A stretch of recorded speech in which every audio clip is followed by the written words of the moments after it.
एक किसान था। वह बहुत भला व्यक्ति था। वह अपने खेतों में बहुत परिश्रम करता था, लेकिन उसके खेत छोटे छोटे थे, इसलिए वह अधिक धनी नहीं था। उसका एक पुत्र था जिसका नाम अरुण था। अरुण दिन भर खेलता रहता था। किसान अपने बेटे से बहुत प्यार करता था। किसान की पत्नी अक्सर उससे कहती थी, अरुण से खेतों में कुछ काम करवाया कीजिए, उसे भी खेती करना सिखाइए।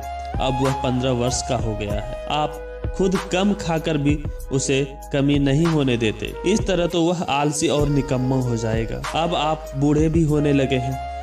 किसान ने अपनी पत्नी से कहा, हमारा एक ही तो बेटा है, अभी उसकी आयु ही क्या है, उसे खूब मौज मस्ती करने दो। समय आने पर वह सब सीख लेगा और हम दोनों को कोई कष्ट नहीं होने देगा। अरुण धीरे धीरे जवान हो गया। अब भी वह खेती के काम में अपने पिता की सहायता न करता था। अब वह मौज मस्ती खेल कूद में लगा रहता था। एक दिन किसान ने अरुण का विवाह कर दिया। किसान अब बूढ़ा हो गया था। वह अब भी सारे कार्य स्वयं करता था। पूरे परिवार का खर्च वही चला रहा था। अधिक काम करने के कारण किसान बीमार हो गया। किसान की पत्नी ने खेती के काम करने के लिए अरुण से कहा। अरुण अपनी मां को कोसते हुए खेतों पर काम करने जाता। कुछ समय बाद अरुण की पत्नी ने एक सुंदर से पुत्र को जन्म दिया। पुत्र की देखभाल उसके दादा दादी ही करते थे, क्योंकि अरुण की पत्नी भी आलसी वो कामचोर थी, इसलिए बच्चा अपने दादा दादी के पास ही रहता था। एक दिन अचानक किसान की पत्नी का निधन हो गया।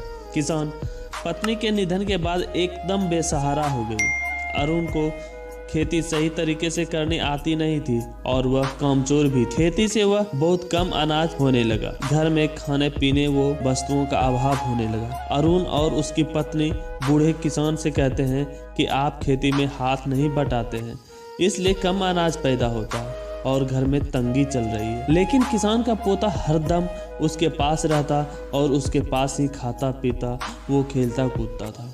अरुण और उसकी पत्नी को यह बात बहुत बुरी लगती। एक दिन अरुण की पत्नी अरुण से बोली, तुम्हारा बाप कुछ करता तो है नहीं, दिन भर खाता पीता रहता है, घर का अन्न बर्बाद कर रहा है और रात को खास कर हमें सोने भी नहीं देता। हमारे बेटे को भी दिन भर अपने पास ही रखता है, वह उसे भी बीमार करके छोड़ेगा। इस बूढ़े को कहीं और भेज दो, अन्यथा मैं यह घर छोड़कर अपने माँ बाप के पास चली जाऊंगी। यह सुनकर अरुण बोला, मैं कल ही इसे दूर किसी वृद्धा आश्रम में छोड़ आऊंगा। अगले दिन अरुण ने अपने पिता को बैलगाड़ी में बैठाया और अरुण के बेटे ने पूछा कि बाबा को कहाँ ले जा रहे हो? अरुण ने उसे बताया कि मैं तुम्हारे बाबा को शहर ले जा रहा हूँ, मैं इन्हें एक वैद्य के पास इलाज कराने के लिए ले जा रहा हूँ। अरुण का बेटा भी साथ चलने की जिद करने लगा। उसे अरुण ने बहुत समझाया पर वह नहीं माना।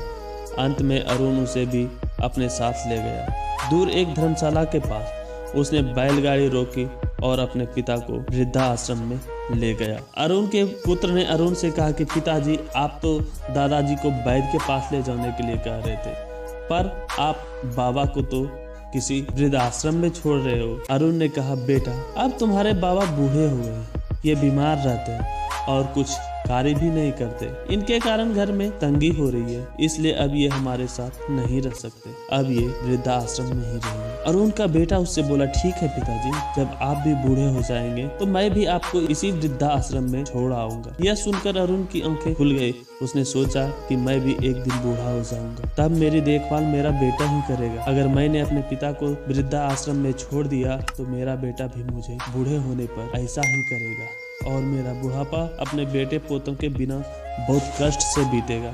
यह सोचकर अरुण अपने पिता को घर वापस ले आया और उनका अच्छे डॉक्टर से इलाज करवाया। वो उनकी खूब सेवा की। वह मन लगाकर खेती करने लगा, जिससे कि अनाज बहुत अच्छा पैदा होने लगा और अब सब परिवार खुशहाल हो गया।